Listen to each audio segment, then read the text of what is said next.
Okay, so ladies and gentlemen, now it's time to begin the online event of opening celebration of the Japanese Language and Culture Institute at the University of Abuja. My name is Mitsuaki Morita, Acting Director of Japanese Language and Culture Institute. Thank you very much for joining us today. I'm very happy to hold this event today thanks to the great support by many people. Okay. So I will be your host today. Let me begin by introducing our Japanese guest speakers in the order of the programs. Please look at the program. At first, His Excellency Mr. Kazuyoshi Matsunaga, Ambassador Extraordinary and Plenipotentiary of Japan to the Federal Republic of Nigeria. Matsunaga Taishi, thank you very much for your time. Matsunaga Taishi, よろしくお願いいたします。Okay, good morning. Good morning, sir. And also good morning and good afternoon, maybe. Yes.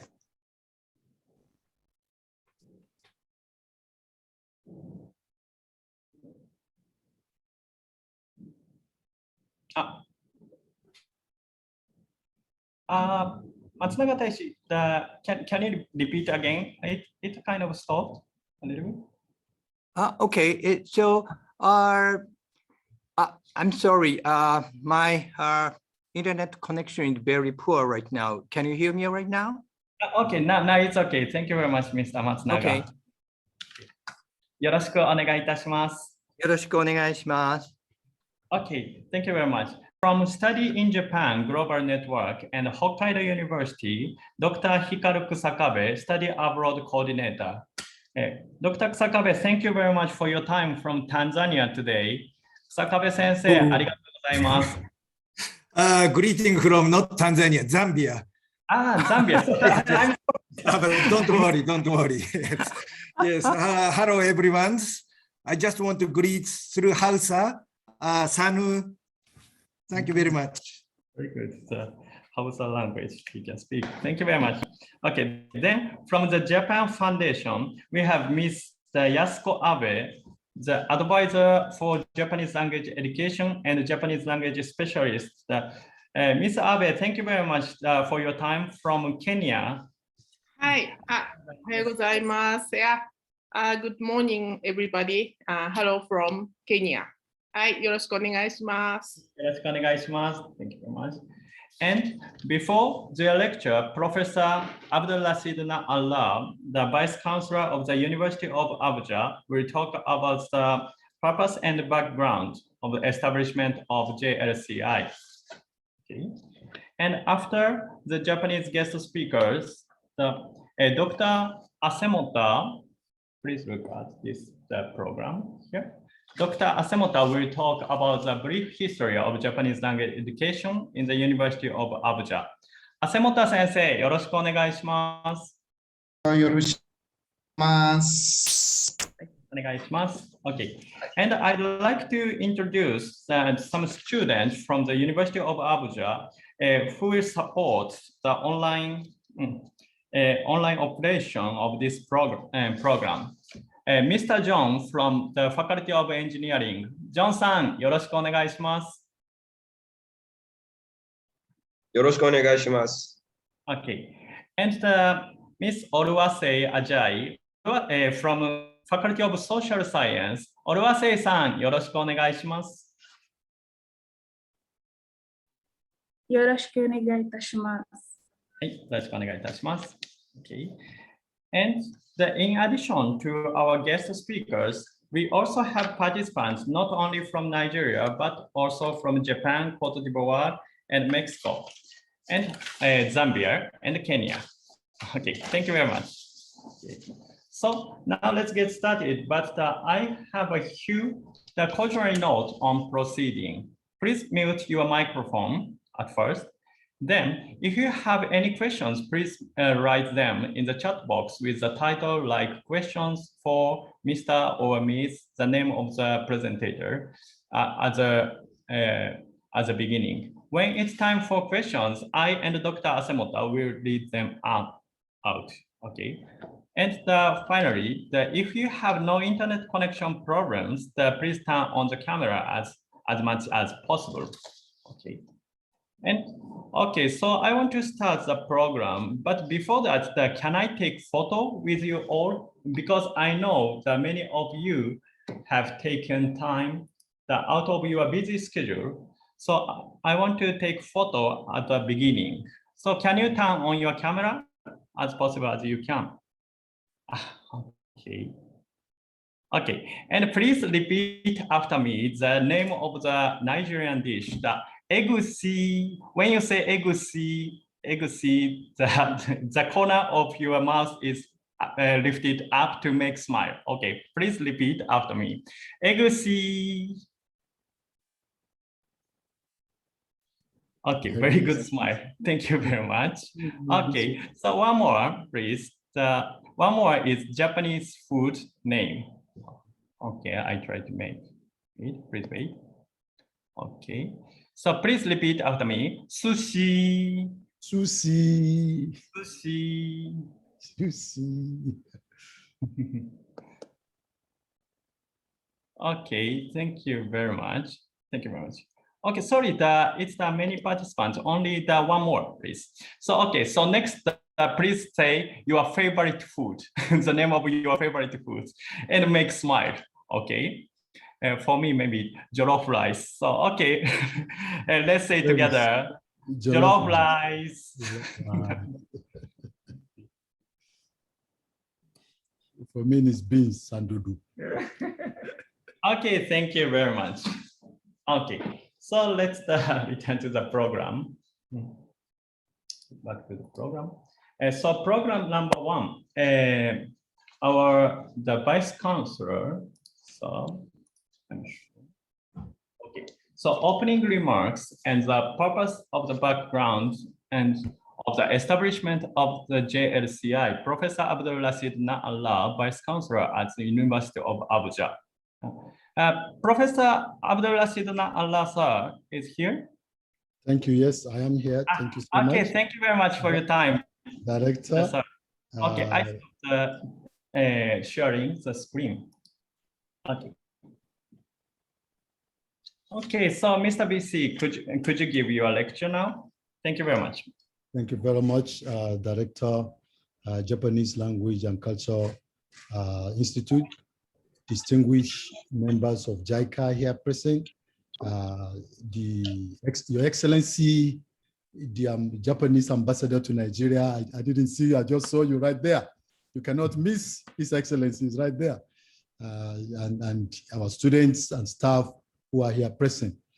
It is for me a great pleasure to be here today, this occasion of the commissioning or launching or announcing to the world the birth of the Japanese Language and Culture Institute at the Great University of Abuja. As a university, we're interested in cultures around the world. We're interested in research. We're interested in mobilizing this nation for development. And there's no doubt that in the world today, one of the greatest cultures of the world is the Japanese culture. For many years, Japan occupied a major position in the world as the second largest economy in the world. Japan today is the third largest economy, not because the economy of Japan has gone down, because every day the economy of Japan continues to rise. It's just because China, that is now the second, became quite aggressive in promoting its economic activities and, you know, kind of surpassed Japan. But we saw Japan as that nation that Nigeria can take, you know, a lot of benefit from. Benefits in Japan culture, Japan discipline, Japan vigor, Japan spirit. In fact, my first meeting with the Japan ambassador, which was the former ambassador to Japan, one of the things that engage us in a discussion is the issue of Japanese spirit. You know, I myself have been to Japan several times as a vice chancellor of a previous university before I moved there as vice chancellor. I had opportunity to really mobilize Japan language and culture. And I felt at the University of Abuja, which is the main university here at the capital city of Nigeria, there is no better thing that we can establish here, than also having a Japanese culture and institute. Our students are excited. Thousands and thousands of the students are already members of Japanese club. Many of them are taking Japanese language to satisfy their foreign language requirement, because at this university, we do have foreign language requirement. But beyond that, our goal is to make sure that Nigeria and Japan continue to work stronger, that Japan continue to be an important nation in Nigeria, important culture in Nigeria. We think that we have a lot in Japanese industry, in Japanese architecture, in Japanese language, in Japanese culture, in Japanese science, in Japanese technology that can help the goals of Nigeria to develop. So the Japanese Language and Culture Institute is charged as a one-stop institute about everything Japanese, not just about culture and language, but about technology, about science, about working with industries, about helping Nigeria, to develop that solid relationship with Japan that will be beneficial to the two nations. As a university, one of our priorities is to really set in motion, strategies for development of Nigeria. And we are convinced that this institute, through different activities, collaboration with Japanese universities, helping the young people to begin to open up businesses through learning the Japanese language, collaborating with Japanese industries, visiting Japan and bringing Japanese scholars and Japanese diplomats and Japanese industry and businesses to visit Nigeria, and helping in the area of agriculture. I mean, I would give an example. The last time I went to Japan and I went to a University of Agriculture, and they were telling me that, they did not even need the soil as you know it, the land, to grow crops. And they demonstrated to me a new research in which, they were growing a lot of, crops off land, and told me how they have brought this technology to UAE, to a number of deserts, countries that have deserts, such as Saudi Arabia, and a number of countries. And I felt it's incredible that Japan can do it. But what is also interesting to me was that Nigeria has a lot of sun. We have so much sun. We should be the first nation that is leading in solar energy in terms of research, in terms of the development of solar. But I was so surprised that Japan, which may not have much soil, which may not have much mineral and oil, is the one really doing a lot of work in those areas. And I think the Japanese Language and Culture Institute, as I said, is a center in this university, a world-class center that is going to lead, this nation, help this university to also lead this nation in the effort to develop, borrowing great examples of the achievements of Japan. I want to thank you again, Your Excellency, the Ambassador of Japan to Nigeria, and the Director of Japanese Language and Culture Bureau, Institute, and all of us that are here for coming here today. Thank you so much. Thank you. Thank you very much, Mr. Vice Chancellor, sir. The introduction of Japanese language into the compulsory subject at the University of Abuja and the establishment of the JLCI largely due to thanks to your effort by Vice Chancellor, I think. So I will do my best to, live up to your expectation with my student and the researchers here. Thank you very much, sir. Thank you very much. I trust you will do that. And I wish you all the best. I'm sorry, I am actually announcing the ambassador of Iraq that is right here. I'm using this opportunity to welcome him and to thank him. He's been listening to me, making this speech, and I want to seize the opportunity to thank His Excellency for coming. Great. So thank you. I wish you all the best. Bye-bye. Thank you very much, sir. Thanks a lot. Bye-bye. Okay. Okay. So we will now move on to section 1 on the topic is Nigeria-Japan relations. So, okay. So now, first, we will now broadcast a video of Ambassador Mr. Matsunaga's lecture. If you have any questions, please leave them in the chat box. Okay. So please wait. I'm sharing.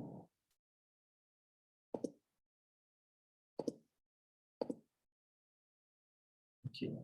So let's check together.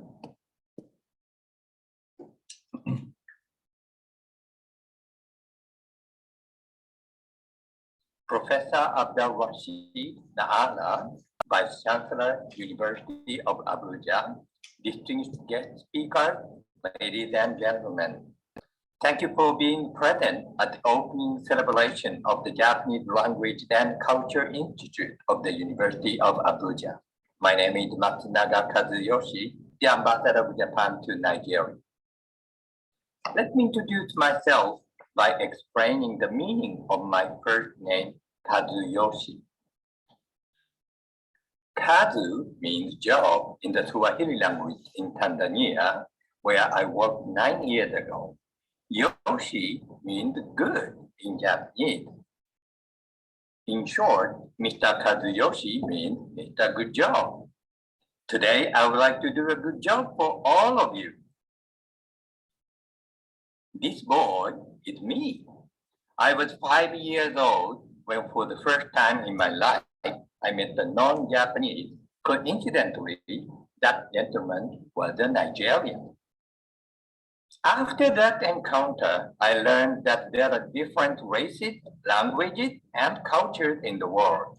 I enjoyed the differences and felt that I wanted to know more about them, which led me to my career as a diplomat.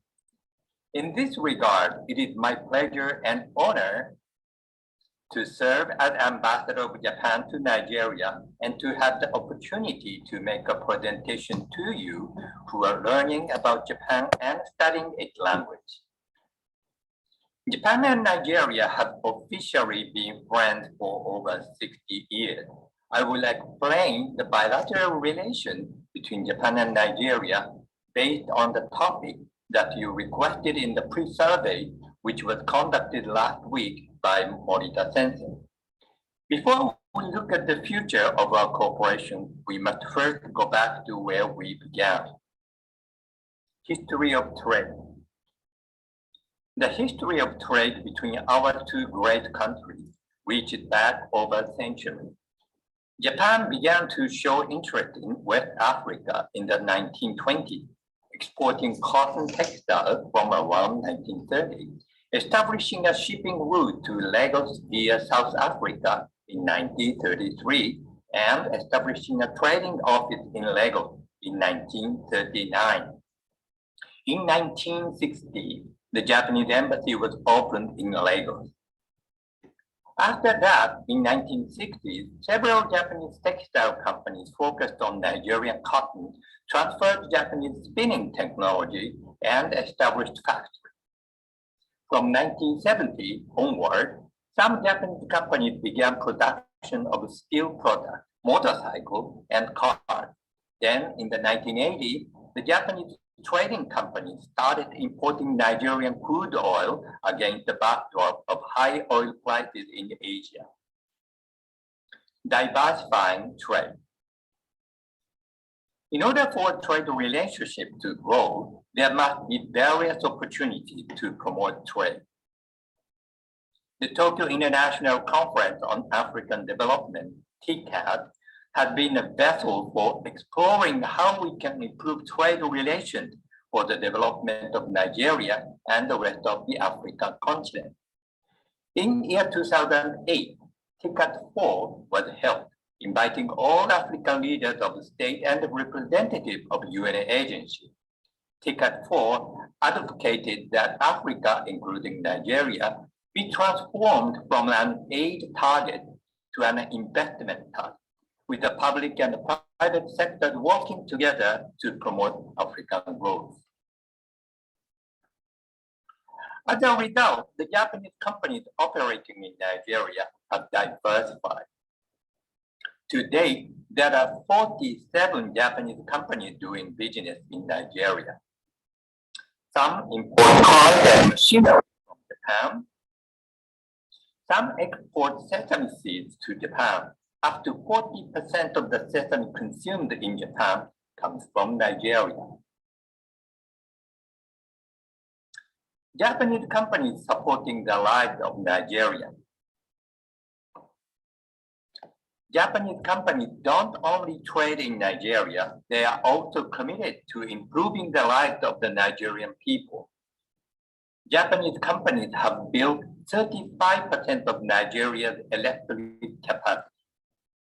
They have expanded their activity to include official development aid-funded substation renovation, and in recent years, the promotion of the introduction of photovoltaic power generation.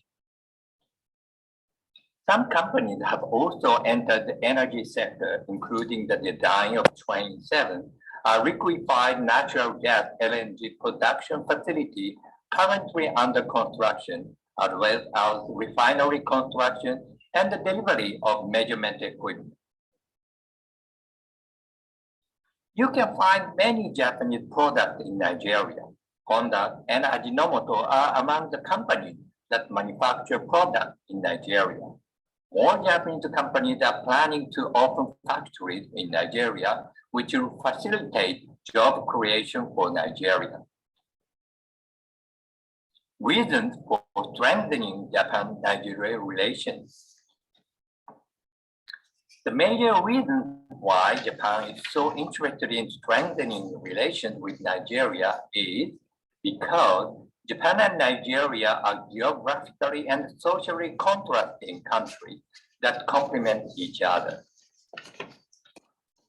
Therefore, the relationship between Japan and Nigeria has the potential to expand and deepen. Characteristics of Japan in contrast to Nigeria. Compared to Nigeria, Japan is a small country in terms of area, number of people, and amount of natural resources. Japan relies on the importation of many of its resources. Therefore, it is important to promote industrial activity, especially manufacturing. Households take good care of their appliances and keep them neatly so that they will last for a long time. Companies emphasize the development of durable, high-quality products and the provision of prompt repair services in the event of a breakdown. In recent years, the manufacturing industry is required to design high value-added and highly functional products such as precision processing, and the service industry is also required to add value. Human resources are the asset of Japan. Therefore, companies place emphasis on employee training to foster a sense of loyalty and belonging, in addition to the acquisition of knowledge. The know-how, skills, and knowledge acquired by individuals are accumulated and passed on as assets of the organization. As a result, there are more than 50,000 companies in Japan that have been in business for more than 100 years. They provide high-quality, durable products and services with high level of customer satisfaction. The miracle of Japan's post-war economic recovery. With a high level of education, such as literacy rate and basic computing skills, and work ethics, such as diligence, punctuality, and emphasis on discipline, Japan achieved dramatic economic growth from the burnt ruins of World War II. Low wages kept labor costs down. Mass production was easy because most of the population wanted the same things, such as TV, refrigerators, washing machines, cars, etc. The population grew and the markets expanded rapidly, which contributed to Japan's rapid industrial development. Challenges facing Japan today. The domestic market is shrinking due to Japan's aging population and the declining birth rate, higher wages and prices, and the diversified demand. There is thus a need to expand from the domestic market to the global market. But Japan has a shortage of human resources, which are needed to be able to research and develop diverse products and services to meet the demand of countries around the world, and the shortage of human resources with language skills, which are needed to bridge the gap with overseas markets. Nigeria's attractiveness. Nigeria is a very attractive market to Japan. As a resource-rich country, a tech hub, and the giant of Africa, success in Nigeria will lead to expansion to other African countries. Nigeria's human resources are equally attractive to Japan. It has a steady population growth with ethnic diversity and talented young people like you.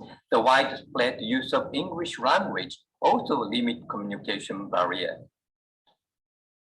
Challenges for Nigeria. Despite its benefit, the abundant resources in Nigeria are limited to raw material export and domestic consumption with little value added. Countries with more advanced economy thrive mainly thanks to the export of finished products, as well as agreements that facilitate trade. Evidently, there is an insufficient use of the African continental free trade area, and Nigeria needs to take the initiative for economic cooperation and growth. Unfortunately, human resources are also underutilized, and there is limited training available for them to realize their potential. Can Nigeria be a special country for Japan? Of course, yes.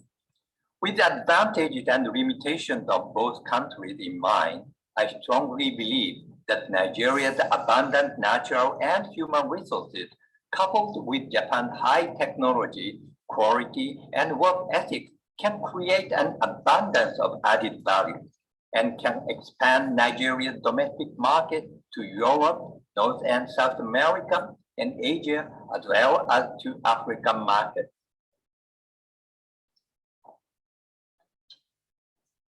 Expectation for students. Students learning Japanese language and culture are of particular importance to Japan's mission to aid Nigeria's economic development.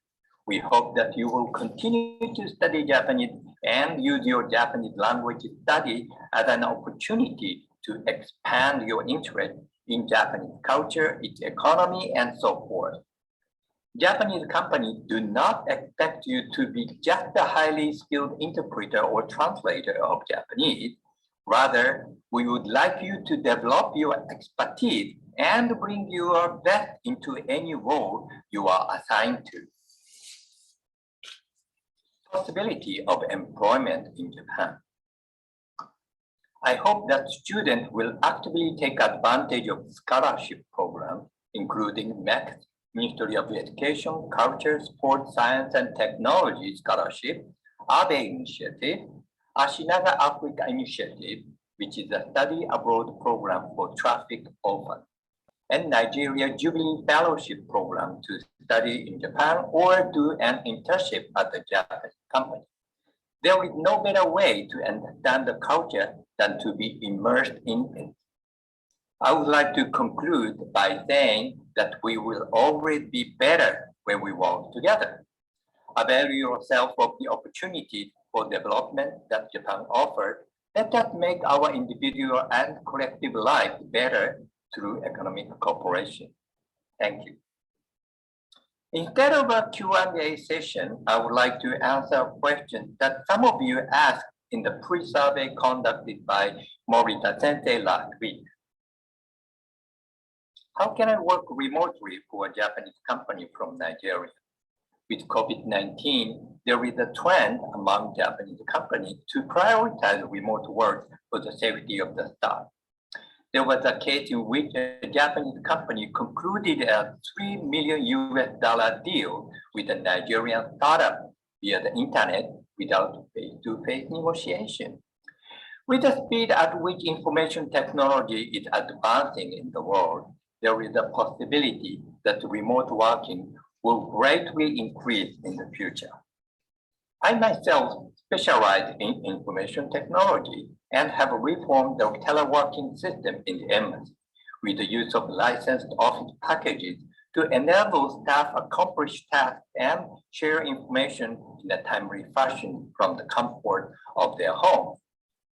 Working remotely for a Japanese company would require you to be as focused as you would be in a regular office setting, but afford you the opportunity of working without the stress of commuting, especially considering the fluctuating fuel prices in Nigeria. Thank you very much. ありがとうございました。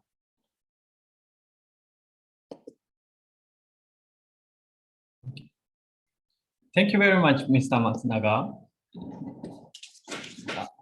松永大使、ありがとうございました。Okay. If you Yeah, have, but I'm sorry. I'm sorry. I need to leave now since I have a prior engagement today. But yeah, thank you for having me today, and also the congratulations on the opening of the Japanese Language and Culture Institute of the University of Abuja. Yeah, thank you. Thank you very much, sir. Thank you very much, Mr. Matsunaga, out of your busy schedule. Thank you very much. So, for everyone, if you have any question to Mr. Matsunaga, please write in the chat box. I will mail him and he will answer to me in the future. And I will send you email. Okay? Okay. Thank you very much, Mr. Matsunaga. Okay, thank you. Bye. The Embassy of Japan. Thank you very much. ありがとうございます。Bye. Okay. So I really appreciate you, Mr. Matsunaga and the Embassy of Japan. In any aspect, in addition about Japanese language learning, they sponsorship to opening the Japanese language speech contest in Nigeria, and they support the mixed scholarship. And they recommend of the donated the books program and so on. I really appreciate to him and the Embassy of Japan. Thank you very much. So now okay. So I want you to watch the video about our Japanese activities at the University of Abuja. Okay. So could you check it together? Please wait. I'm sharing screen now.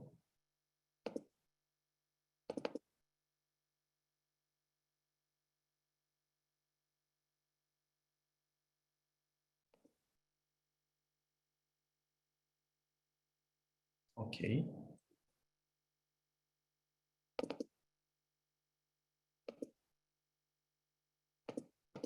Okay. I start sharing, sorry. Okay, it's about 6 minutes. Please check the video we created.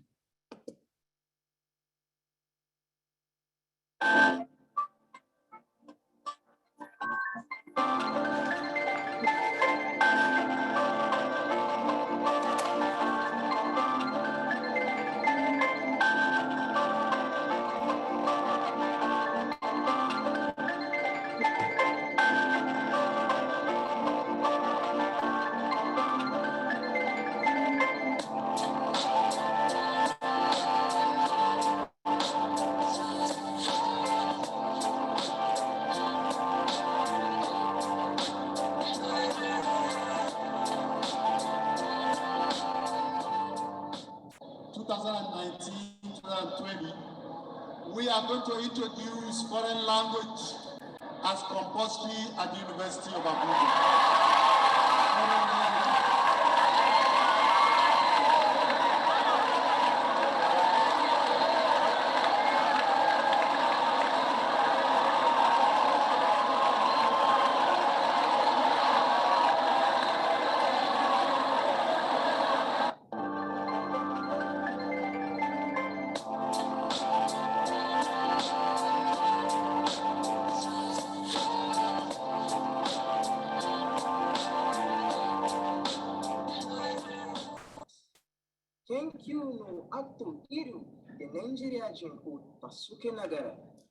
日本文化を皆に伝えたいです。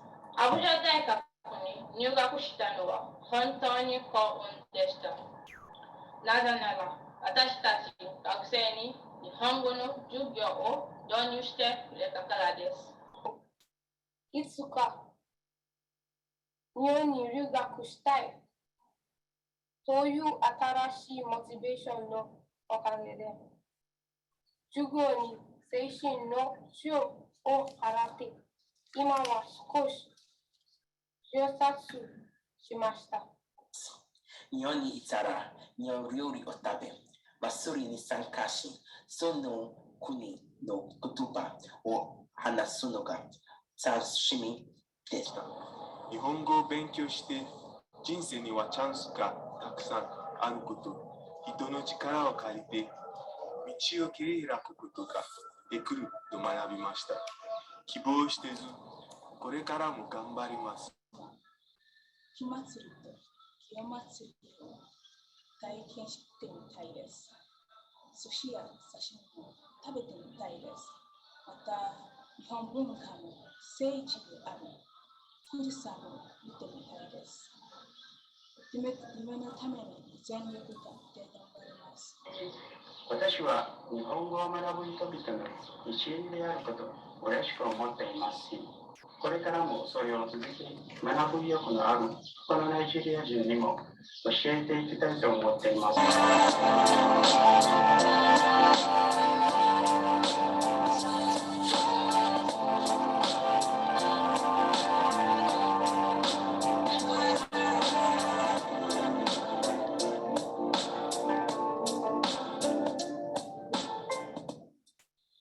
私もいつか日本に行って見たことを母に伝えたいです。日本や他の国でもナイジェリア人として多くの人にナイジェリアの真実を伝えたいです。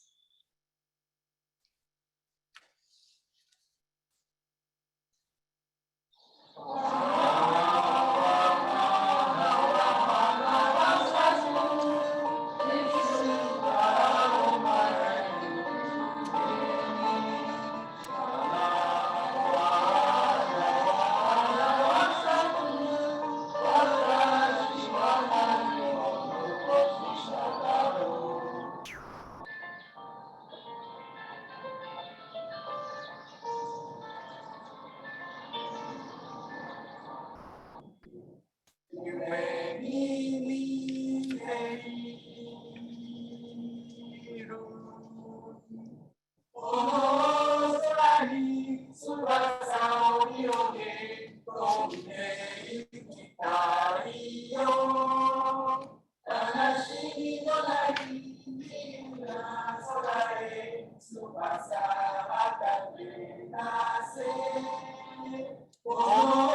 はよう。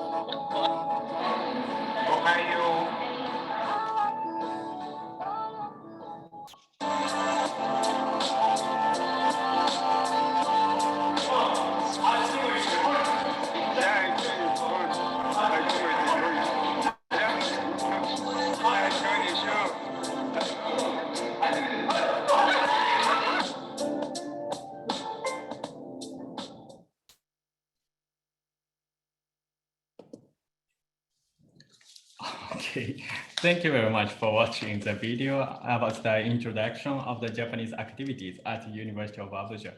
The Japanese language education is still its infancy in Nigeria, but I hope you feel that it's the big possibility in the future. Thank you very much. The last one is not so good. I'm sorry. Okay, so I received some chat. Okay, so I received some chat, the message by Sophie-san. Okay, I read it out.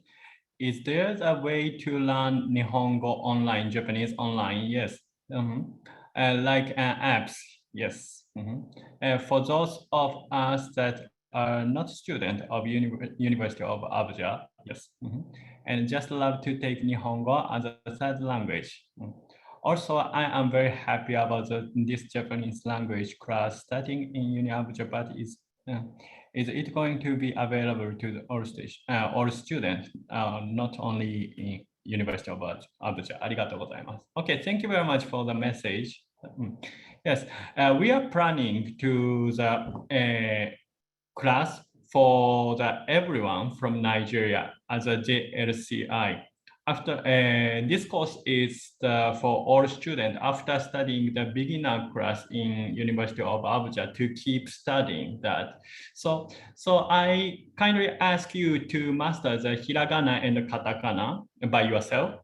But after that, you can join that. I will introduce this course about this course later. Okay, and I will introduce some very helpful apps by Japan Foundation and some other apps. Okay, I will introduce that. Thank you very much, Sophie-san. Okay, so now let's move on to section 2. The topic is Japanese language education and study in Japan. So questions will be asked after this section. The 3 presenters' presentation. So please write them in the chat box if you have any questions. Okay. So, Dr. Kusakabe, Kusakabe 先生、よろしくお願いいたします。はい、ありがとうございます。Can you hear my voice? 大丈夫です。はい。Hello everyone. My name is Kusakabe from Hokkaido University, Japan. I am study abroad coordinator from Study in Japan Global Network Projects. So it is my great pleasure to have this opportunity for Nigerian students, especially those from the University of Abuja. Personally, I stayed and worked in Abuja for almost 4 years, from 2003 to 2006. So my memory with Nigerian people and also people of the Abuja still remains important part of my life. So I really hope to return to Nigeria in near future, maybe someday this year, and visit the University of Abuja to meet all of you. Okay, so let me start my presentation and also let me share my slides.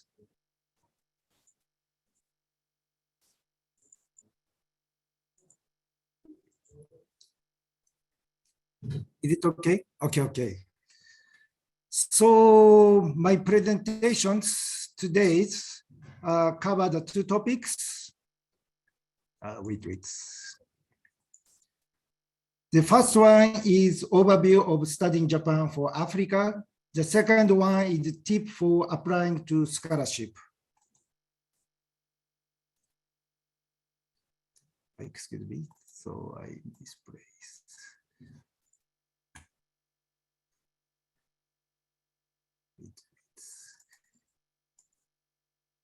Okay, firstly, its slide is moving. It's properly moving. It's okay. Okay, sorry. Something my computer is okay. Okay, so firstly, let me give you some background of this project, studying Japan Global Network projects. The project has been conducted by Japanese governments through the Hokkaido University since 2014. So this means Hokkaido University is implementing these projects in sub-Saharan African regions on behalf of all the Japanese universities. So with the globalization of the Japanese university, undergraduates and postgraduate courses in Japan are increasingly conducted in English. So those programs really hope to attract more international students, including the African students, to study at their universities. So in this context, the overall goal of this project is increase the number of sub-Saharan African students studying in Japan through various schemes, including the scholarship program. So project has two offices in Africa. The main one is Hokkaido University Africa office in Lusaka, this place located in the University of Zambia. The other is branch office in Nairobi, Kenya. So both offices have several study abroad coordinators like me to implement the project activity. Unfortunately, our office is not in Nigeria, but in the future we will have. So let me explain more detail on the project activities. First of all, our main activity is disseminate the information about studying Japan through SNS, website, and mass media. So we have the Facebook and the Twitter and the YouTube. So if you are interested, you can become our follower. And also if you are interested, you can visit them. And then you can find many news and articles, even movies of the Nigerian international students studying Japan. So our website also provides comprehensive information about studying Japan. So this is the link.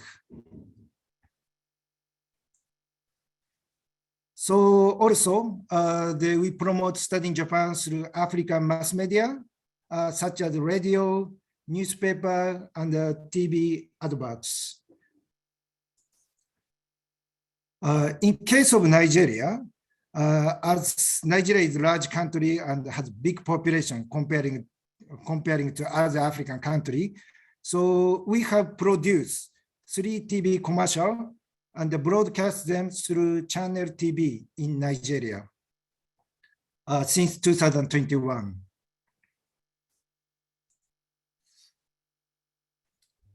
In addition, the project can conduct Studying Japan Fair and a webinar together with both African and Japanese university. For example, before COVID-19 pandemic, face-to-face Studying Japan Fair were held in Ghana, Kenya, and South Africa in 2019.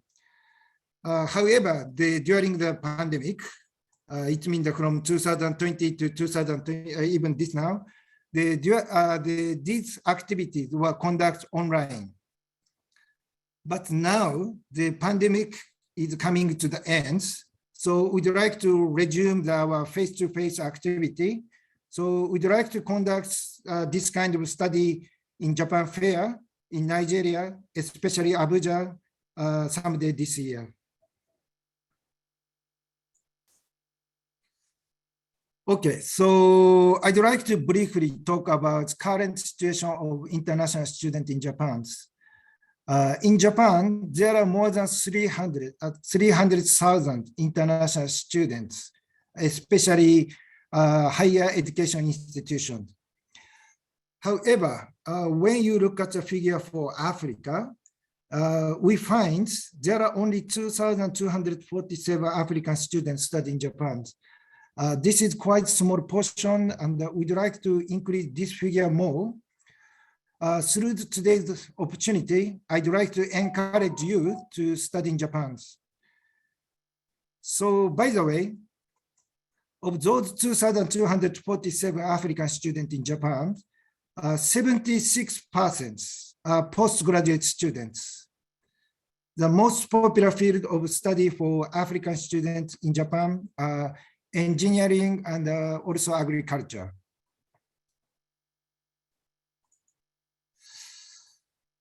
Okay, next, I'd like to briefly explain the higher education system in Japan. There are 5 categories.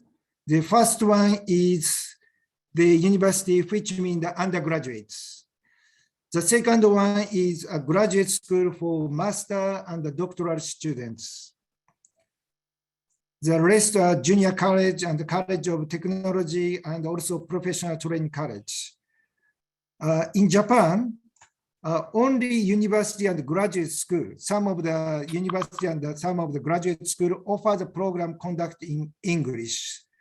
So in particular, our projects introduce both undergraduate and postgraduate program of English medium instruction in Japan to prospective African students, including Nigerian students. So let me explain more detail. So if you wish to study at Japanese university, where the program are taught in English, generally, your Japanese language proficiency is not required for admission, for entry, and also for applications. However, if you wish to study in Japan, I strongly recommend you study Japanese language before and during your stay in Japan. There are 2 reasons. First one, needless to say, if you can speak Japanese language in Japan, your life in Japan will be fruitful. And the second one is also important.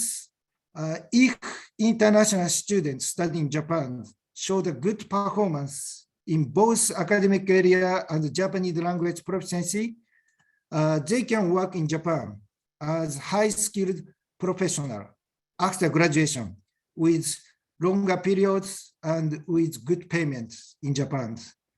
So studying Japan is very important, but also after studying Japan in your life, also important. Okay, now I will introduce how to find a suitable university for you in Japan. But before it is better know step to study in Japan. So if you can visit our website, this is the link. Yes. So you can find a page of the steps to study in Japan, this one. Then you will know what's the requirement to study in Japan, both undergraduate and the postgraduate level. You have to check it carefully. After that, if you are very sure whether you can study either undergraduate or postgraduate course in Japan, you can visit our university search data portal. This one, the link is here. So based on your degree and the major field of study, so you can find several suitable course or program through this data portal. So once you identify what's the program is suitable for you in Japan, you can enter the university page. This one, for example, this one is the page of Hokkaido University.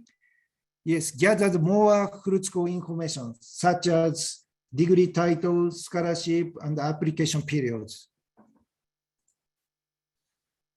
So during the searching the university, sometimes you might have some question, and if you have some simple questions, you can also visit our Facebook. So link is here. And also in the Facebook page of our project, you can find the messenger, this one. So in messenger, there is a chatbot which can answer your question. So if you have just general question, use the chatbot and you can find your answer from your question as soon as possible. But if you have a specific question about the university, maybe you can start communicate to us. Okay, let's move on the tip for applying to scholarship. So if you want to study in Japan at undergraduate level, you can access the list of the scholarship for undergraduate students, this one, in our website of Studying Japan Online Fair. The link is this one. I will share this presentation with you, maybe after this activity. So actually, there are many scholarships. For example, in this list, 68 scholarship programs at the undergraduate level. So those scholarships is available in Japan. Well, those scholarships are offered by Japanese private foundation and the local governments for international students in Japan. Unfortunately, most of them are partial scholarship. But in the past, many African students have taken advantage of these scholarships. This is a fact. So please check them out carefully when you have time. And also, I'd like to introduce you to two types of the fully funded scholarship at undergraduate level. One is Ashinaga Foundation, the other is mixed scholarship. So Ashinaga Foundation is Japanese non-government organization, NGO, focus on or support on the orphan students. But in case of African scholarship, only orphan, also disadvantaged students from poor family can apply for it. So for more, for further information, please visit the link of the Ashinaga Foundations, and also please see the video in our in our website for the Studying Japan Online Fair.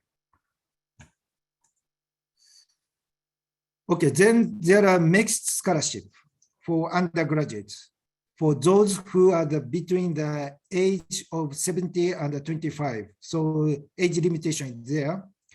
So applications open in April every year. So application will be open very soon.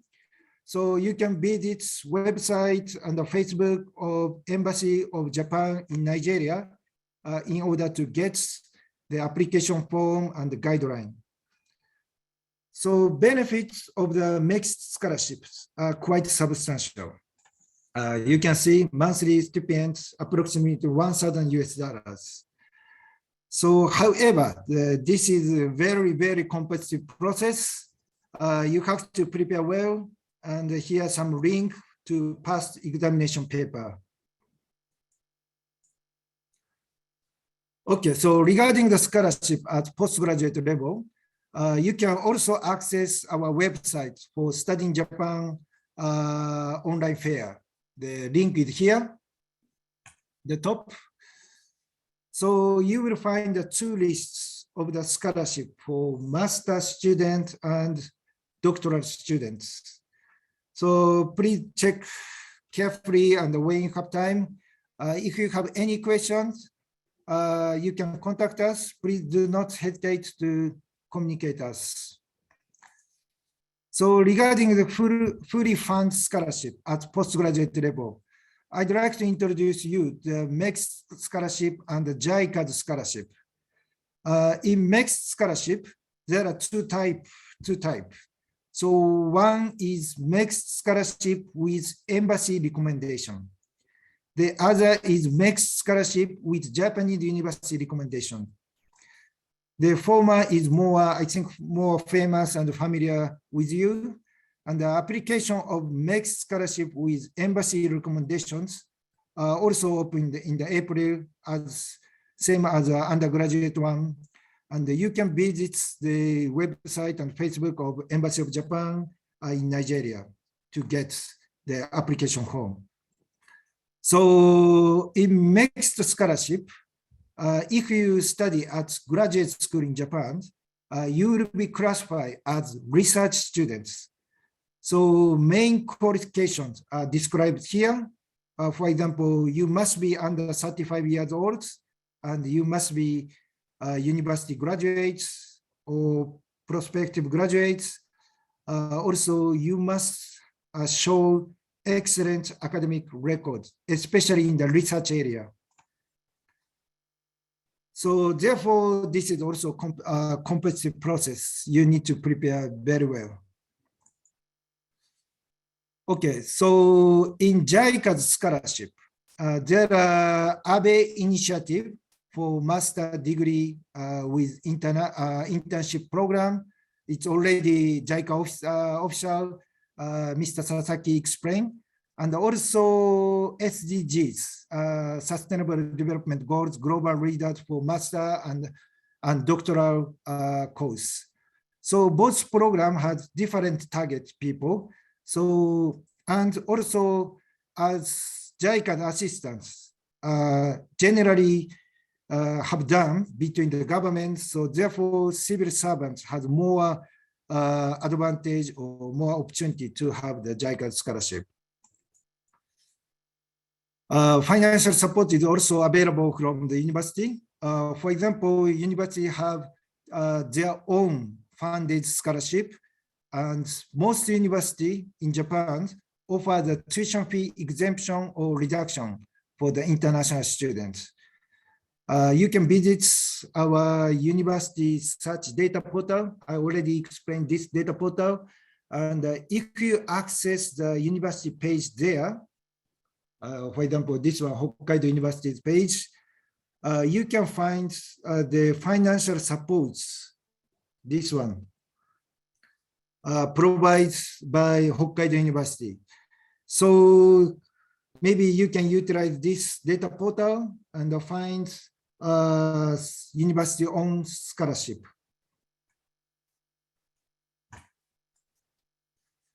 Okay, this is the last one. Sorry, my presentation is too long and yes, too much information. But next, the partial scholarship program. The first one is Just Source Honors Scholarship for privately financed international students. So this scholarship of providing the roughly $430 per month. But this is quite helpful. And also so many people, like 7,400 people per year benefit this partial scholarship. And also there are scholarship offered Japanese private foundations. I already shared a list of the scholarship for the undergraduate, master, and the doctoral students. So you can just check it. And also, if you access our Facebook or Twitter, we post the updated information of the scholarship. So this is sometimes we will show the application close within 2 weeks or something. So anytime you have to be carefully check our posts in the Facebook and the Twitter. Okay, so if you have any question and the inquiry after this event, maybe you can send we can communicate through our email address, but self-research initially is very important. So at first you can take your action yourself to self-research. If you accumulate some knowledge and also information, it's better we can discuss. So thank you very much. And I'd like to say thank you very much in Hausa, Nagode. Thank you very much, Dr. Kusakabe. I didn't know that you were in Nigeria. I was very surprised. Thank you very much. So this information is really useful and helpful for the people who are interested in studying in Japan. But as Dr. Kusakabe said, please research their site by yourself at first. I checked their site and everything was written on the site. So after that, if you have any questions, please contact them. Okay. So about the question after section 2 of all guest speakers, we will do together. Okay. Thank you very much, Dr. Kusakabe. ありがとうございました。Nagode. I just started running in the house. Okay, so thank you very much. So next program is about the Japanese language education in Sub-Saharan Africa by Miss Yasuko Abe. Abe 先生、よろしくお願いいたします。Hi, nice to meet you, everybody. Can you hear me? Okay. Hi, my name is Yasuko Abe from Japan Foundation. First of all, I would like to congratulate for the opening of the Japanese Language and Culture Institute at the University of Abuja. I'm so glad that you opened this section at the University of Abuja, and I'm very glad that you have many students who are interested in learning Japanese. Okay, let me share my presentation.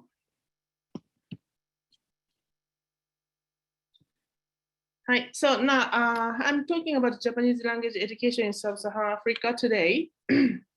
So first, let me introduce a little bit. Just a moment. Yeah, my name is Abe Yasuko. Abe is my family name, and Yasuko is my first name. As the other Japanese people explain the meaning of the name, so I also tell the meaning of my name. This kanji, Yasuko, means healthy. So this means Yasuko means healthy child. And thanks to my parents, I'm very healthy. But unfortunately, actually, I have had the cold since 2 weeks ago for the first time since I came to Kenya in 2019. Yeah, so I'm not fully recovered yet, but I'll be okay. And I am a Japanese language specialist. Has been dispatched by Japan Foundation. And I'm working in Kenya at the Kenya University, teaching Japanese. And my mission is actually the supervising all like Sub-Saharan Africa region. So, and I have been a Japanese teacher more than like 15 years, almost 20 years now, mostly abroad. And I have been working in many countries, and Kenya is actually the 6th country. And I have been here since 2019. Yeah. Okay, and I will talk about the 3 things today. First is general information about Japanese language education in Sub-Saharan Africa.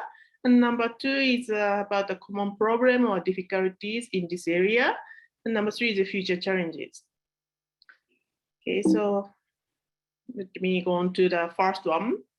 About the general information about the Japanese language education in this region. So the all information is from a survey report on Japanese language education 2018. So this survey is conducted by Japan Foundation every 3 years. And actually the last time was 2018, 4 years ago.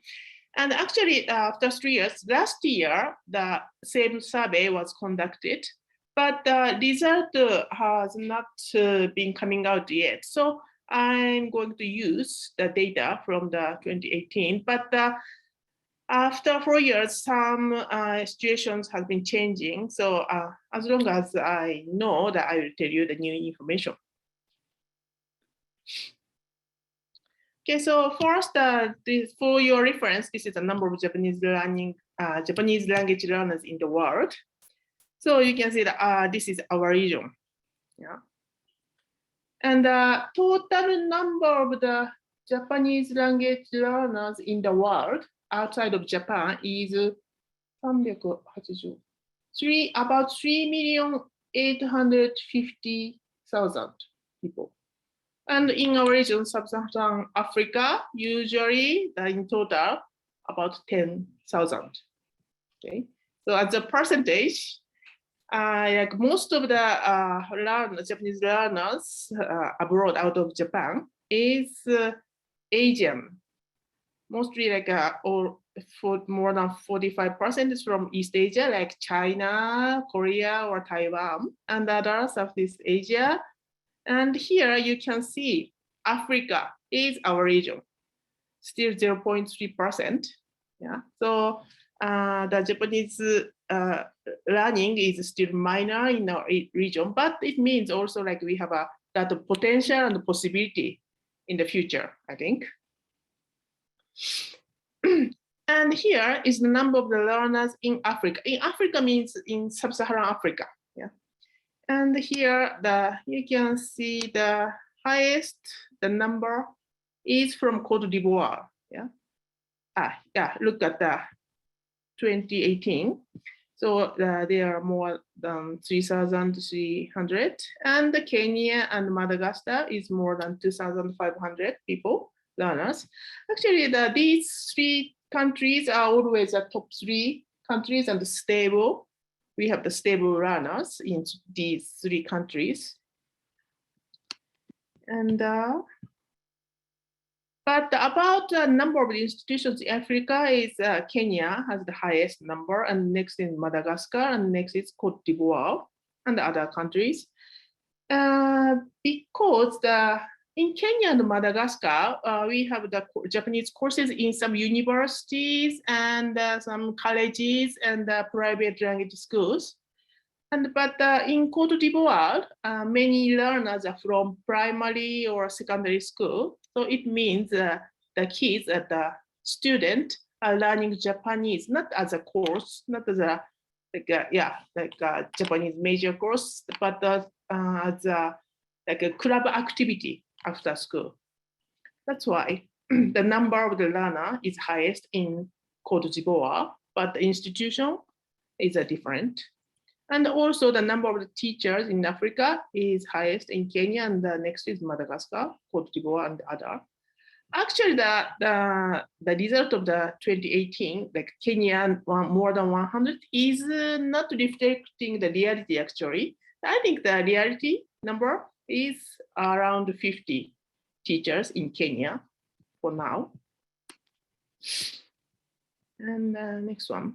So percentage of the learners by educational stage in our region is more than 50 people are from primary and secondary. So they are learning Japanese and like Japanese culture, especially pop culture, in the club activity, like once a week or once in every 2 weeks or something. And higher education is from the universities, and the non-school education is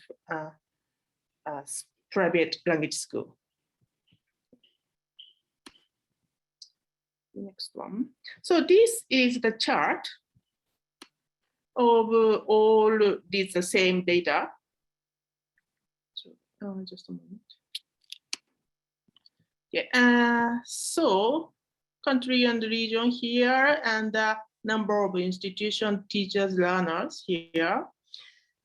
And as I told you that the Cote d'Ivoire, Kenya, Madagascar, these countries have the stable learners, teachers, institutions. But about the other countries and about the places, the Japanese courses are quite unstable, because you can see that the number of teachers on institution is only 1 or 2. Means that all like Japanese courses are relying on only one institute or one teacher. So, and sometimes that one teacher is from JICA volunteer from Japan. So if those teachers from JICA or like a local teacher also left or quit stop teaching Japanese in the course, it means that also Japanese courses are sometimes closed. So in our region, like the opening the Japanese courses and the closing and open and close again and again, it's quite common.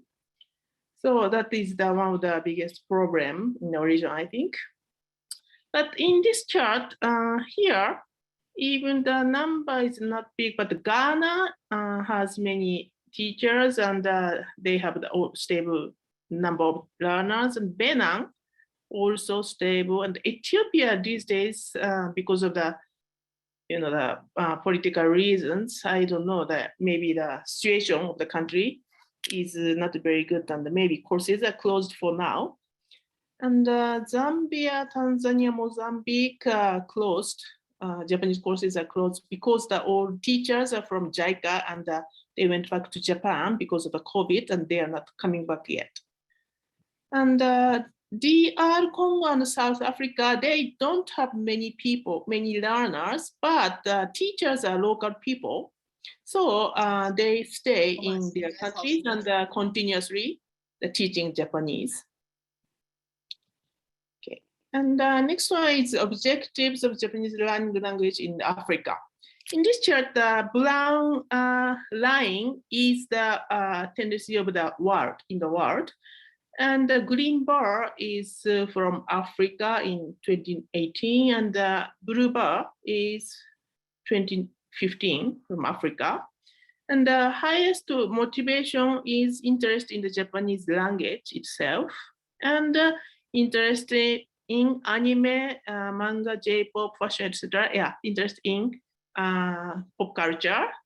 So they are very similar to the world trend also, but in Africa, study in Japan is higher than the other, which is different from the other countries in the world, actually.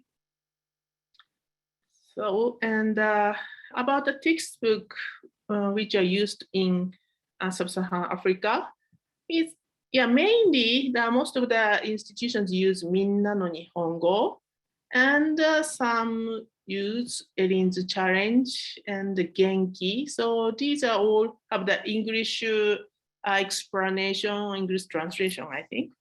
And many teachers use original self-made materials also. Okay. And these are the countries which have Japanese Teachers Association. So Kenya, since 2001, Madagascar, 2011, and Ghana, Ethiopia, and Cote d'Ivoire doesn't have the real teachers association, but I heard that they have the kind of network among teachers, and occasionally they have the meeting among teachers. And about implementation of JLPT, Japanese language proficiency test, somebody asked about the implementation in Nigeria this year. So far in our region, in sub-Saharan Africa, these are the countries which have been doing the JLPT. Kenya since 2006, and Madagascar, South Africa, Cote d'Ivoire, DR Congo, Ghana, Benin. So if Nigeria wants to have it in your country, you need some institution who can organize everything, the proficiency test, and that institution can apply for implementation to the Japan Foundation, and they can have the consultation and the procedure, talk about the procedure, blah blah blah. Yeah, and you can have it in your country. Basically, the JLPT can be held twice a year in July and December on the same day, exactly same day in all over the world. But in sub-Saharan Africa, most of the countries have only once a year in December, except Ghana. Ghana is doing twice a year, July and December.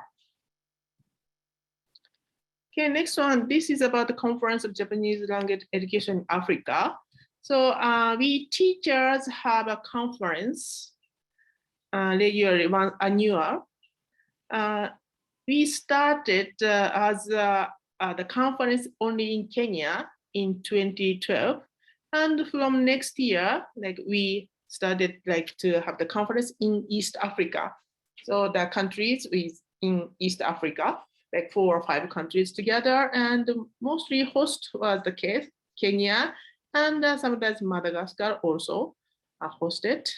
And since 2019, we expanded to all sub-Saharan African countries.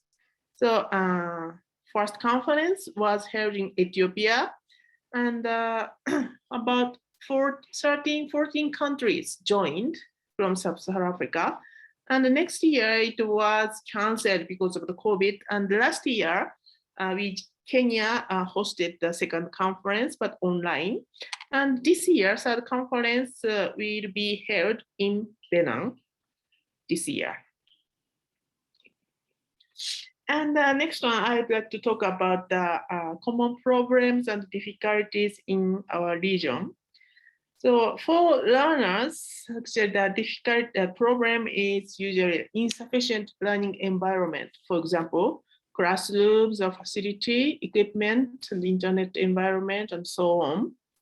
And sometimes we have the electricity problem, power cut, or there are many good online courses for Japanese learning these days, but because of the bad internet connection, some people cannot take that courses. And another difficulty is to maintain learners' motivation because there is no incentive to learn Japanese usually. So learning Japanese does not lead to their career.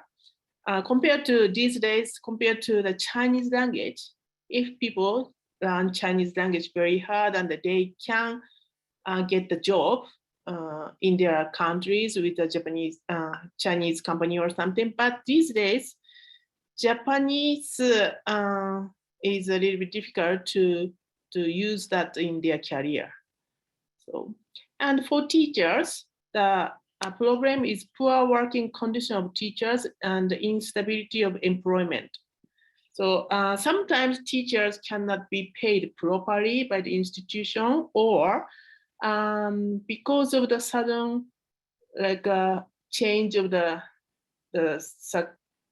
circumstance or some a special reason of each institution, there is always a possibility to lose their jobs for the teachers suddenly.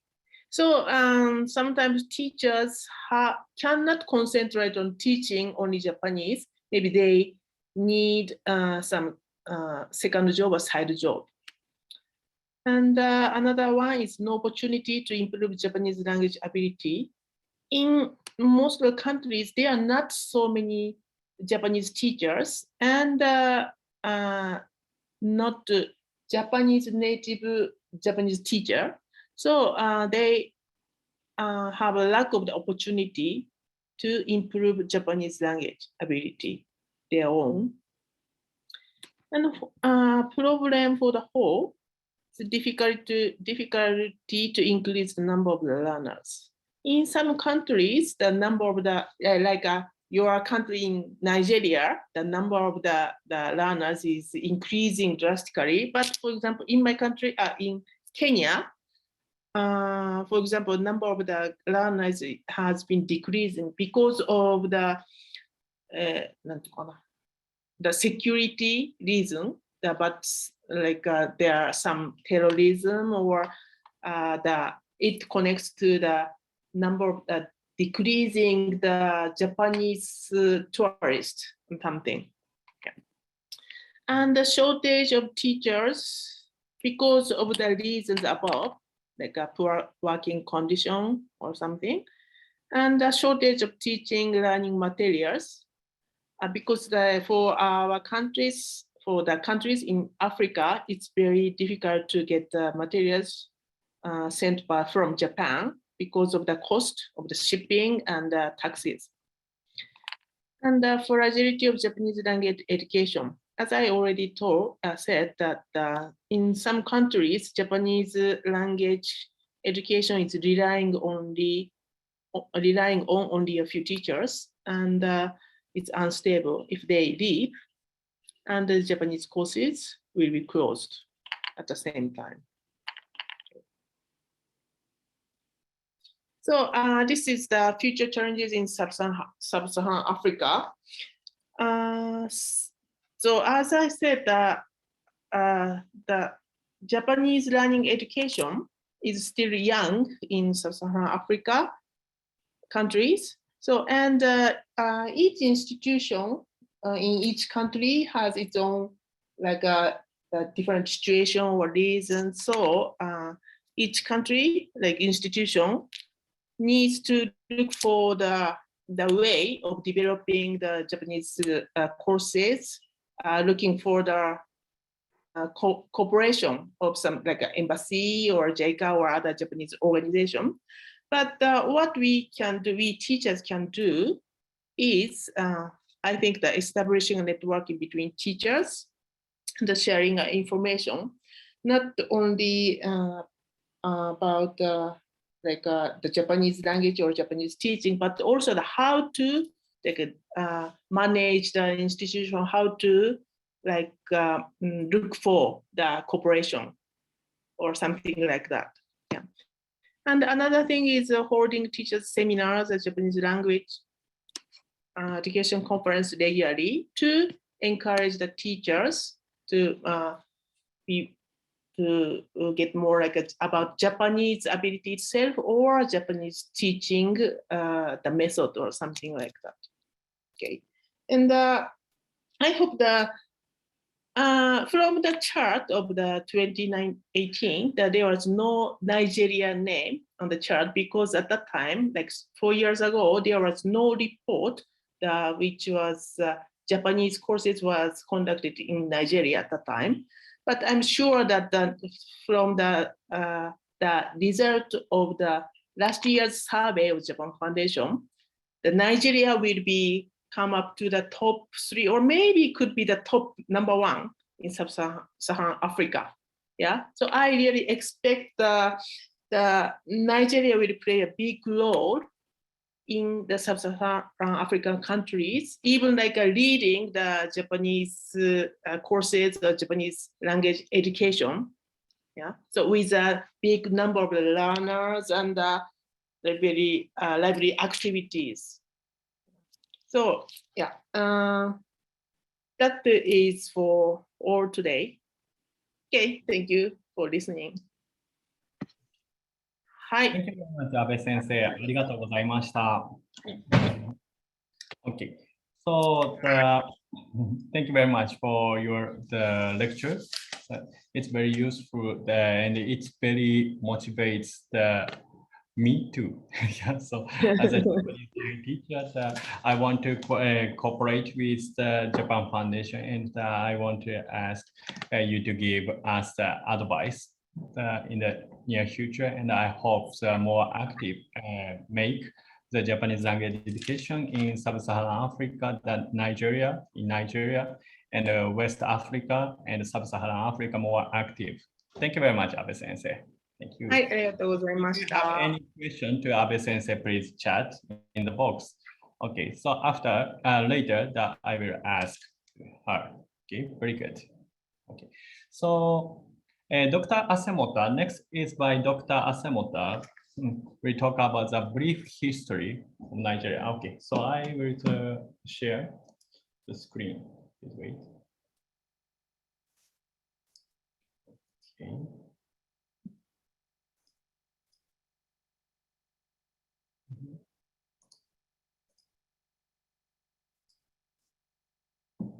Okay. Can you see this one? Okay. So, Asemota 先生、よろしくお願いします。はい、よろしくお願いいたします。はい、皆さん、アブジャからこんにちは。Good afternoon, everyone.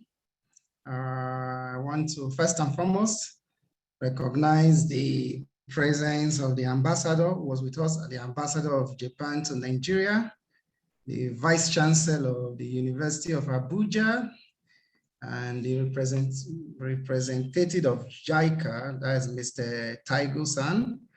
And I also want to recognize the professor from Hokkaido University, Professor Kusakabe. Your presentation was really very interesting. And of course, I recognize the presence of Yasuko Abe. Thank you very much for your insightful presentation. I really learned a lot from your presentation.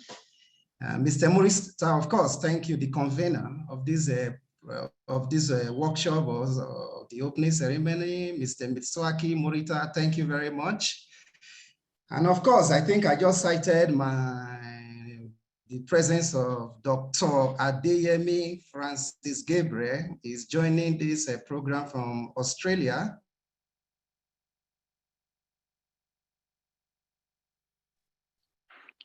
Thank you, Asemota Sensei.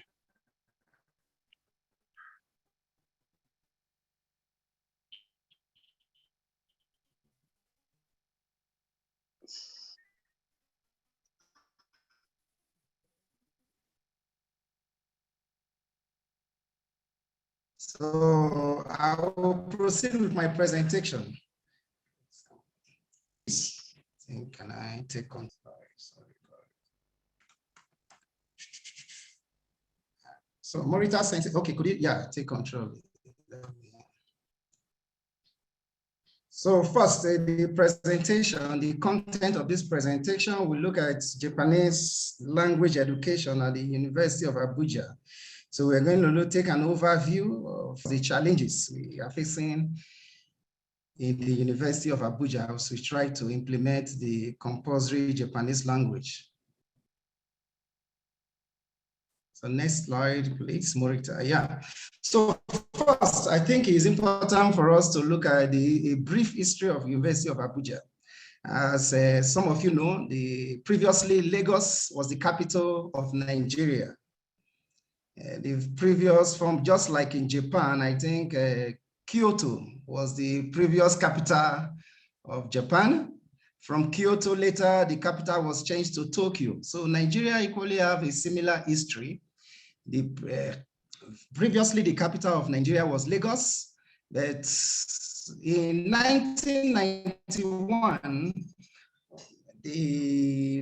Abuja became the capital of Nigeria. So with the new, Abuja is a new city, so the government thought it was necessary because we have a new federal capital, so it's important to also have a new federal university. So that gave birth to the establishment of University of Abuja in January 1988. So the university was established to provide higher education to residents of the new Federal Capital Territory and of course to all students of Nigeria.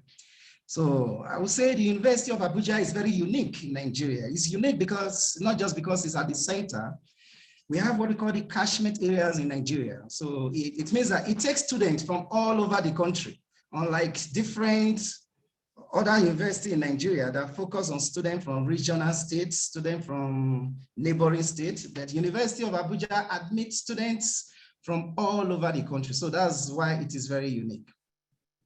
So presently, besides University of Abuja, I think they are aware that at the time, there's what at the time in Kwara State, in Kwara State, our current Vice Chancellor equally started promoting Japanese language in Kwara State University. And also, there is also another university, University of Nigeria, UNN, University of Nigeria. They have equally tried before to provide Japanese language education. And of course, the University of Abuja, presently, we are implementing the compulsory Japanese language. So I think it will be interesting for listeners to know how the Japanese language education started in University of Abuja. So that will take me to the next slide. So the background, just as a background. So how did it all started? I'm sure you want to know how did it started in University of Abuja. I think the story of Japanese language education dates back to 2015 when two MES scholars, actually I studied in Japan, I got under the MES scholarship.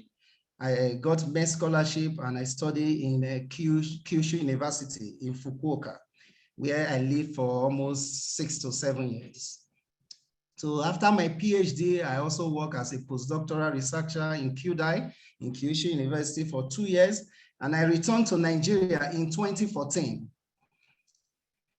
So my friend, the person that actually started the drive for Japanese language education is Dr. Gabriel Adeyemi.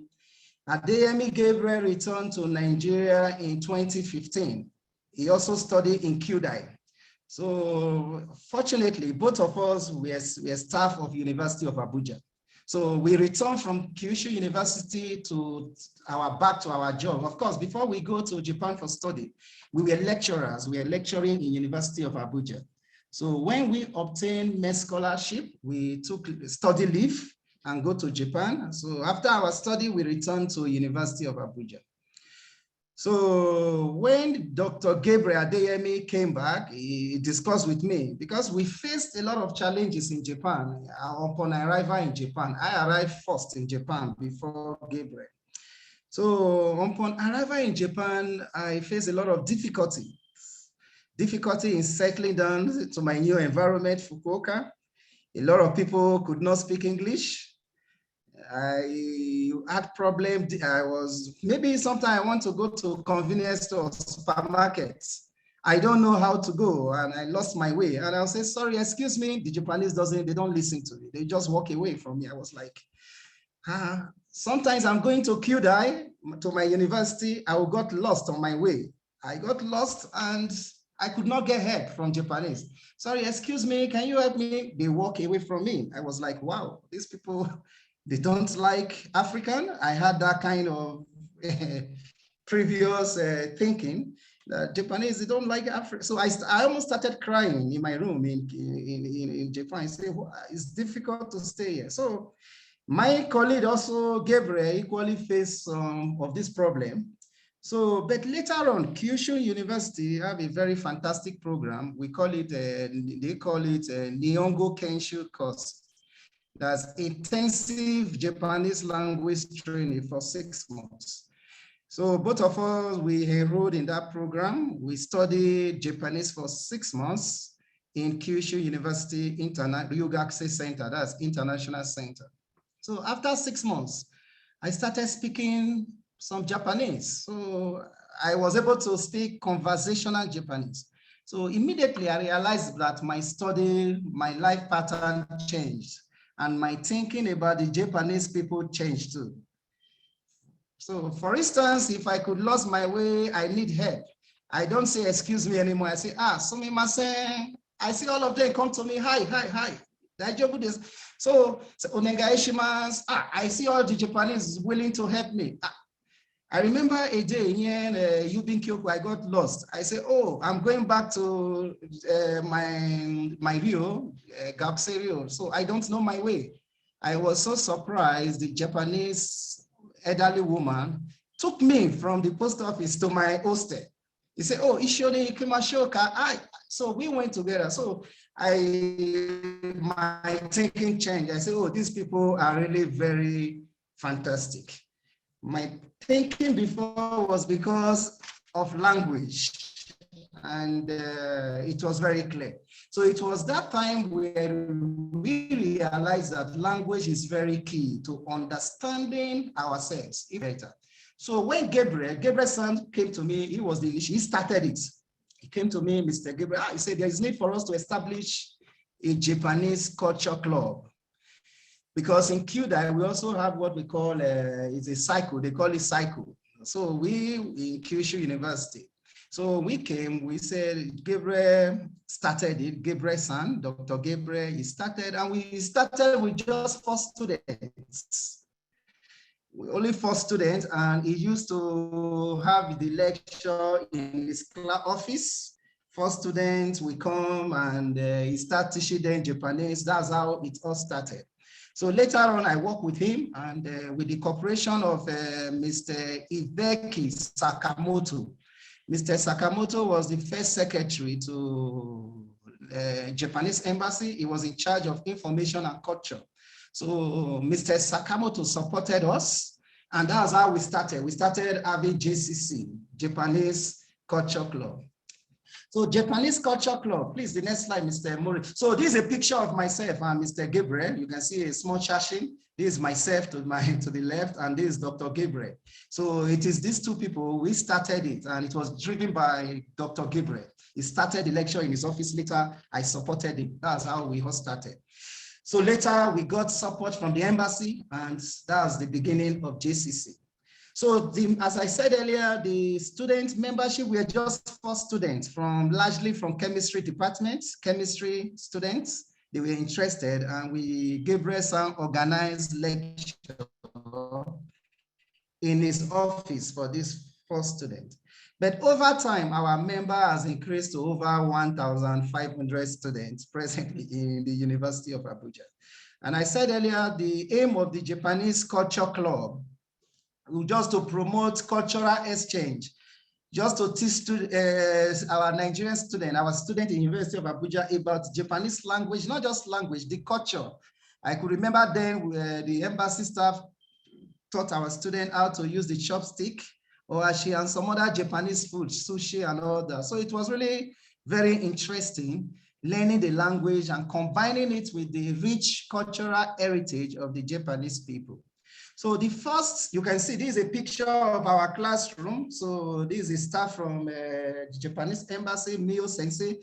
Mio Sensei normally come to Abuja Daigaku to teach our students. So it was just like a voluntary. So membership, it wasn't compulsory.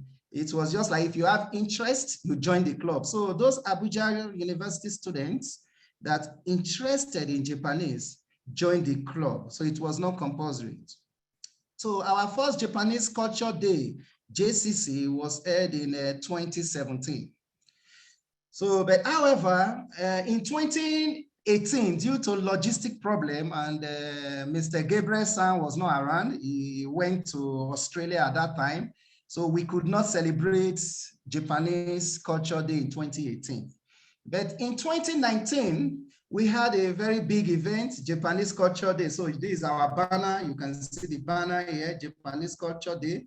And the event was attended by His Excellency, the Ambassador of Japan to Nigeria. And of course, our Vice Chancellor, in Japanese, I will say the President of the university, but in Nigeria, we say Vice Chancellor. So our Vice Chancellor equally was at the occasion. So you can see the hall. You can see the Japanese flag. A lot of people attended that occasion. So it was during this occasion, the next slide, please, Mr. It was during this occasion in 2019, during the Japanese Culture Day in 2019, that our Vice Chancellor, Professor Nahala, Abdurrashid Nahala, he was so amazed to see a lot of participants, so many students joined the event.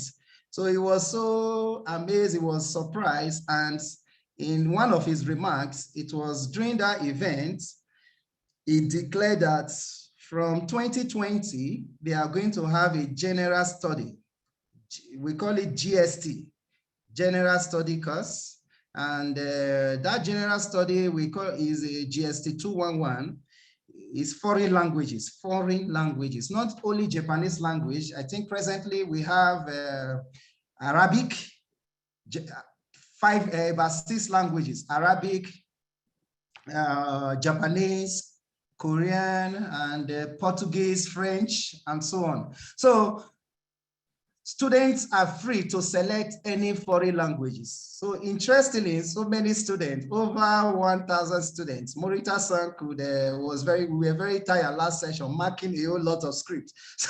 So many students, over 1,000 students chose Japanese language.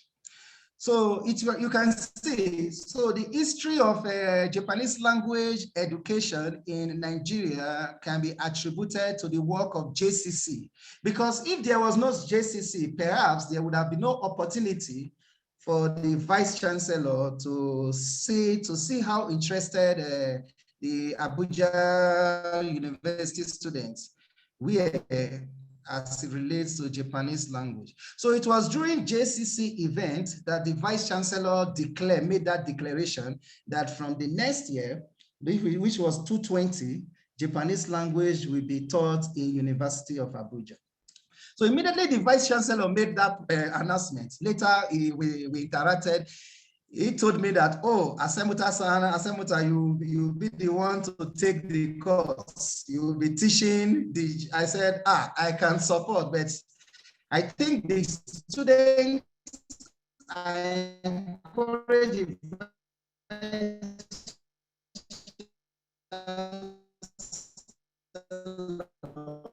which he equally supported. I said the student would be more interested if a native speaker is teaching the language instead of me, that I would prefer better for a Japanese to teach the language. Give me the assignment that I should University of Abuja. So with the help of Mio Sensei, she was a staff in the Embassy of Japan. but presently she has moved to Kenya. She is in Kenya. So Mio Sensei introduced me to Mr. Morita. As at that time, Morita Sensei was a teacher in the Cairo University. So I discussed with Morita Sensei. I had to encourage him, please come to Nigeria to help us, because if you don't come, a lot of students are interested in Japanese language, but presently we don't have a teacher. And I don't think I can do a perfect job. So I prefer you to. So Morita Sensei, I really wish to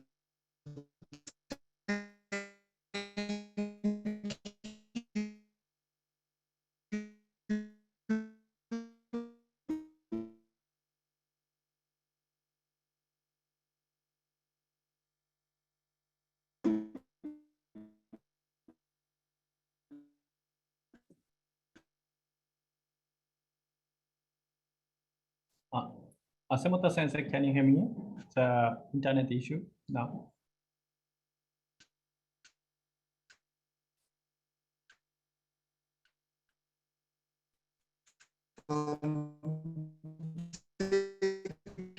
that sacrifice to come to Nigeria. So that's Morita Sensei. I think last year, Morita Sensei finally come to Nigeria. Well, maybe his internet was cut off now. He's not here. Okay, so but almost all past he finished talking about that, and I'm very happy to. Okay, Asamoto Sensei, I back here. Okay, can you hear me? Okay, so please make your microphone active, and the only last summary, please. Could you tell me? Hi. Okay. So Morita Sensei, so thank you. Morita Sensei finally came to Nigeria last year and started teaching our students Japanese language. So of course, I support him with logistics in terms of the Japanese, because the students are so much. Only him cannot mark, so I support him in marking the scripts for exams and all that. I work with him, and so that's how the whole language, Japanese language started. So our future goal, in order to conclude, we want to establish a cultural and exchange program through the new center, the Japanese Cultural Institute. We want to see how our students can actually visit Japan, maybe a short-term program, so that they can actually interact with native speakers and be able to improve on their Japanese. Because presently there is no university in Nigeria where you can study Japanese totally as a course, like bachelor's degree in Japanese language. There is no university in Nigeria where you can study only Japanese as a degree program. So, but a lot of our students are interested, and we want them to improve, and they can only improve by having a short exchange program with universities in Japan. And again, the Cultural Institute that has been recently established with the director, I'm seeing a situation where the director can work with Japan Foundation, Japanese Embassy, and JICA, so that we can establish a befitting building, for the institute in the University of Abuja. Because if you come to Abuja, there's a Chinese Cultural Center in Abuja.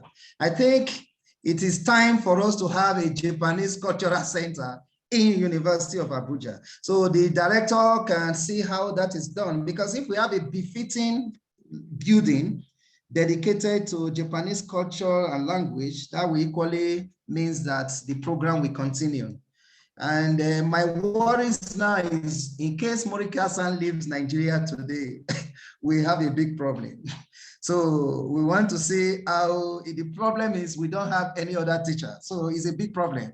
So we are trying to see how this institute can work with Japan Foundation to support the University of Abuja. Maybe sending some Japanese teacher from Japan to Nigeria, to University of Abuja to assist Morita Sensei, so that our language program will continue.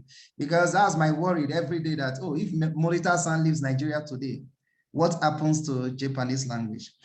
So I will not end this speech because I'm wrapping up, but before, as I'm wrapping up my speech, I sincerely want to appreciate some people who I think is very important for us to recognize their great contribution to what we're having today.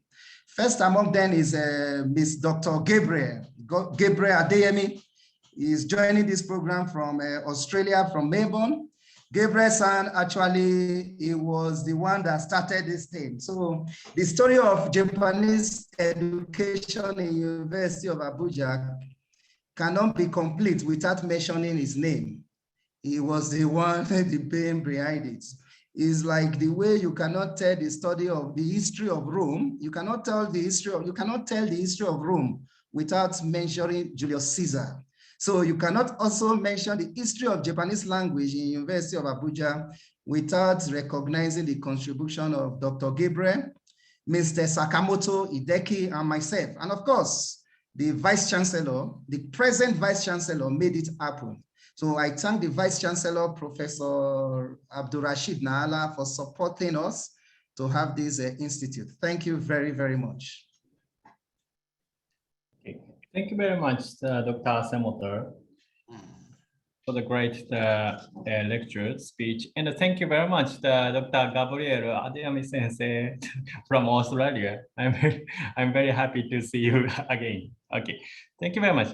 So now it's time for the questions and comments. So I read them out. At first, one comment for to Mr. Dr. Kusakabe's presentation. So she said that I noticed, sir, that there are very huge scholarship available pre-admissions about about his presentation. Is it correct, Dr. Kusakabe? So almost all scholarship can take after going to Japan. Is it? Okay. Thank you very much, and also thank you very much, Sophie, your questions. Actually, what you are pointing out is right.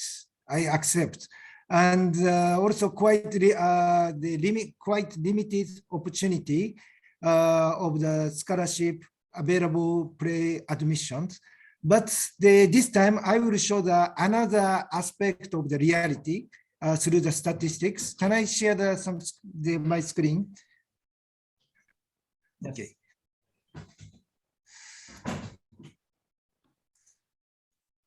So you can see the bar charts in the middle. Yes, this is the annual Nigerian international students studying Japan. So in the past, many Nigerian students use full covered scholarship from embassy and JICA, but recently the number of the privately financed the international students from Nigeria is increasing. So even I met in Hokkaido University, we have more than 100 African students on the campus. And also every year we have the 30 or around 30 Nigerian students there. I met many of the Nigerian students. They come to Japan from their kind of the financially come from their pockets. So, but what they are doing in Japan is I will show you. So initially they are using their money to come to Japan, or they are using their family money or relative money to come to Japan. After that, they will try to find economical approach the life in Japan. For example, this is the cost of the living cost in Japan. So if you see the cost of the residence house is occupy the big parts, but if you share the house, either international student or Japanese domestic student with a house, sometimes this cost drastically decrease. And also university has their own dormitory that is much cheaper than the residence outside the campus. And also, if you see the comparing the Japanese university academic fee to the other country, such as the United States and the United Kingdom. So Japanese academic fee is, yes, much cheaper than the one in the United States and United Kingdom. So if you show the good academic performance, Japanese university give you the tuition fee exemption or reduction, and also you will find a more economical approach and also find a part-time work and then get your partial scholarship. So you manage to study in Japan. This is a fact. I met a lot of Nigerian students who study in the Hokkaido University making this approach. So don't give up. My advice is don't give up. And yes, and but if you get the full cover scholarship from beginning, it is better. Yes, but also another choice is they exist and available. Thank you very much, Dr. Kusakabe. So to everyone, please don't forget to check their SNS. Almost every day, they show the information about the many scholarships. Okay, please check it. Okay, and I'm willing to help you if you are interested in it. Okay, too. Okay, so next question or comment. A way of promoting knowledge of language and culture is through students' exchange. Is the institute considering working with the embassy and Japanese institution in Japan on this form of learning the Japanese language and culture? Okay, so maybe this question is to the JLCI. Okay, so I will answer that. In fact, I already received the offer by some Japanese universities to do some special lessons, special online exchange. So at first I tried to do with a student at the University of Abuja. After that, if it works well, I want to spread this activity to all the Nigerian people who are interested in Japan and talking in Japanese. And even if you cannot speak Japanese language, I received some offers by Japanese university who are interested in the lectures about SDGs, Sustainable Development Goals.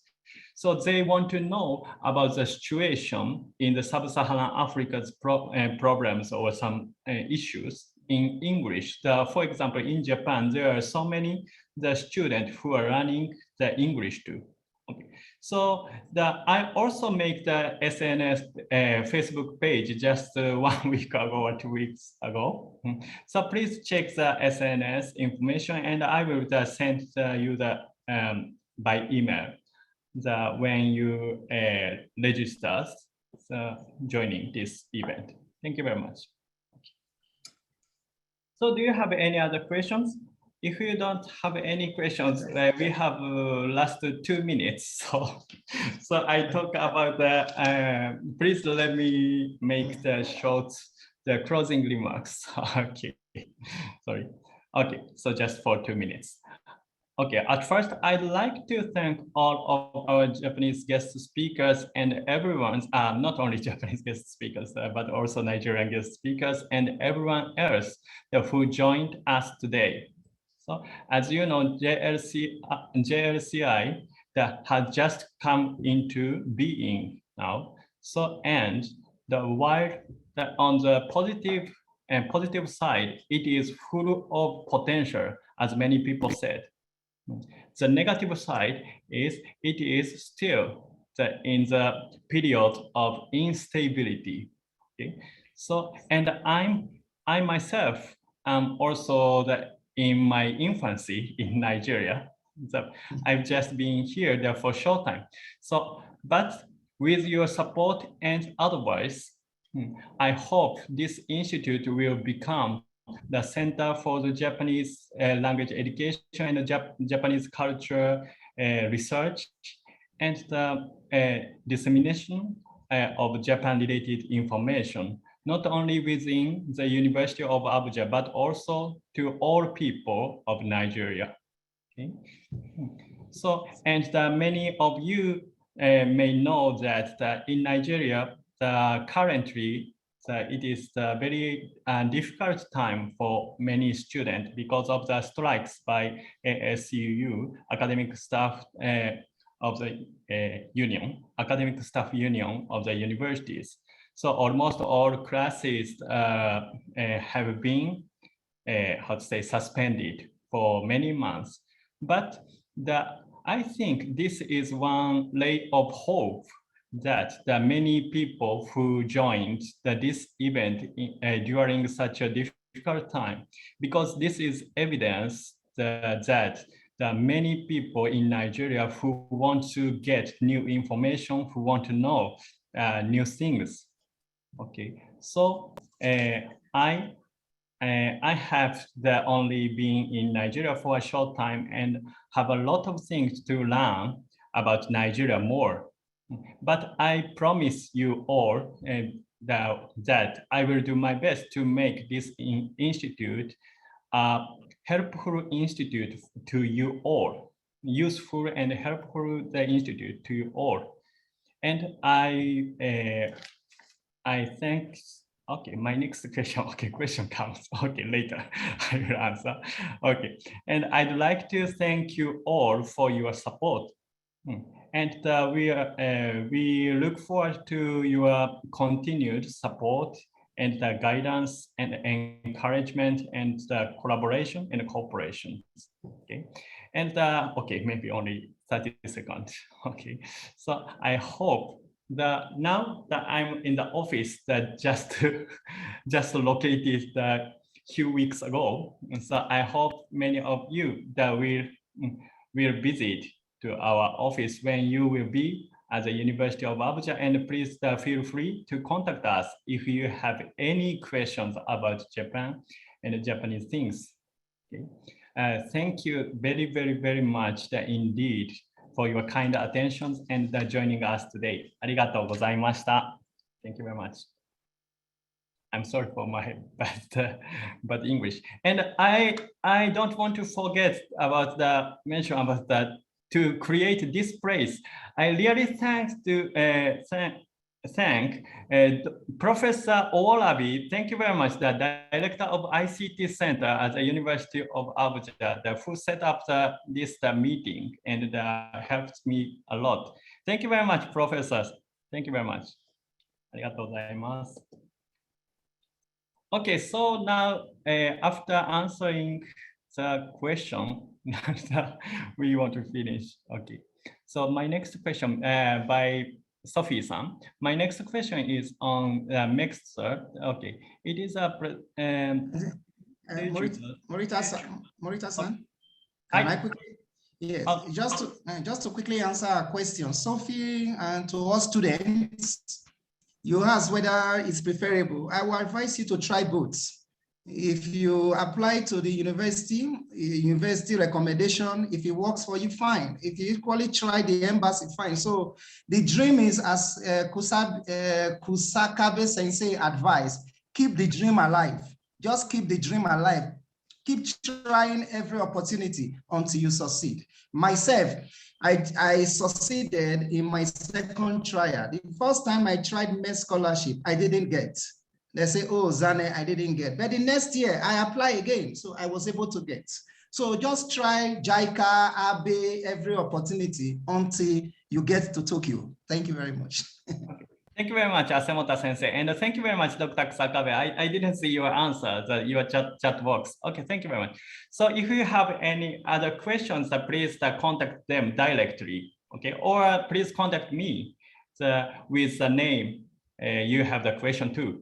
Okay, I will send the email to them and I will receive the answer. Okay, thank you very much for everyone. ありがとうございました. So that's all, this event. Okay, ありがとうございました. Thank you very much.